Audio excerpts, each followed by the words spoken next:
Stove on చేసి కడాయి పెట్టుకొని 2 table spoon oil పోసుకొని వేడి చేసుకోవాలి. ఆయిల్ వేడైన తర్వాత ఒక ఆనియన్ కట్ చేసుకొని వేసుకొని ఫ్రై చేసుకోవాలి.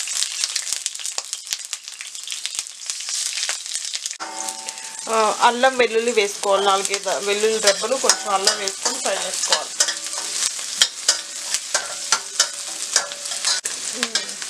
టూ టమాటాలని ఇలా కట్ చేసుకొని వేసుకోవాలి. ఒక ఆనియన్కి 2 టమాటాస్ వేసుకొని ఉడికించుకోవాలి.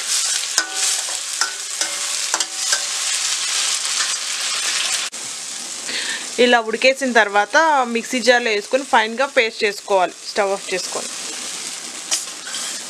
స్టవ్ ఆన్ చేసి 1 టేబుల్ స్పూన్ ఆయిల్ పోసుకోవాలి. ఆయిల్ వేడైన తర్వాత బిర్యానీ ఆకు, 3 యాలకులు, 2 లవంగాలు, 1 అనాస పువ్వు వేసుకొని 2 పచ్చిమిర్చి వేసుకొని ఫ్రై చేసుకోవాలి. 1 స్పూన్ షాజీరా,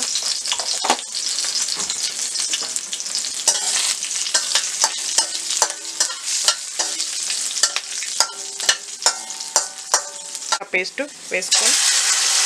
వేసుకొని ఫ్రై చేసుకోవాలి. ఈ టమాటా పేస్ట్ కొంచెం ఫ్రై అయిన తర్వాత ఇందులో 1 స్పూన్ కారం, 1/2 స్పూన్ పసుపు, 1 స్పూన్ ఉప్పు, ధనియాల పొడి వేసుకొని ఫ్రై చేసుకోవాలి 1 మినిట్. ఇది ఇలా ఫ్రై అయిన తర్వాత 1 గ్లాస్ వాటర్ పోసుకొని ఉడికించుకోవాలి. మూత పెట్టి 5 మినిట్స్ ఉడికించుకోవాలి. ఇందులో 1 టేబుల్ స్పూన్ బటర్ వేసుకొని ఉడికించుకోవాలి. ఇలా ఆయిల్ పైకి వచ్చేటప్పుడు 1 కప్పు చిన్న క్యూబ్స్గా కట్ చేసుకున్న పన్నీర్ వేసుకొని ఉడికించుకోవాలి. ఒక 1 or 2 మినిట్స్. ఒక 1 or 2 మినిట్స్ మూత పెట్టి ఉడికించుకోవాలి.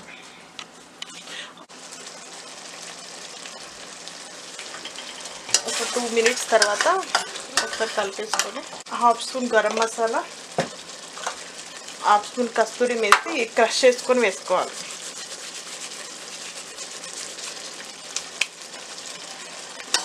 వేసుకొని ఒక 1 మినిట్ ఉడికించుకోవాలి.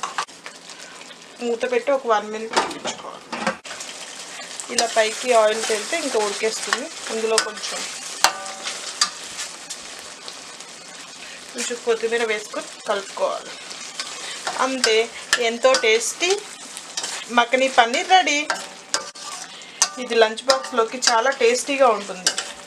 పులావ్లోకి, చపాతీల్లోకి కానీ చాలా టేస్టీగా ఉంటుంది. స్టవ్ ఆఫ్ చేసుకొని సర్వ్ చేసుకోవాలి. ఈ మఖనీ పన్నీర్ చాలా ఈజీగా లంచ్ బాక్స్లోకి ప్రిపేర్ చేసుకోవచ్చు. ఈ వీడియో నచ్చితే లైక్ చేయండి, షేర్ చేయండి. మరిన్ని వీడియోస్ కోసం చూస్తూ ఉండండి కిర్తికాస్ కిచెన్.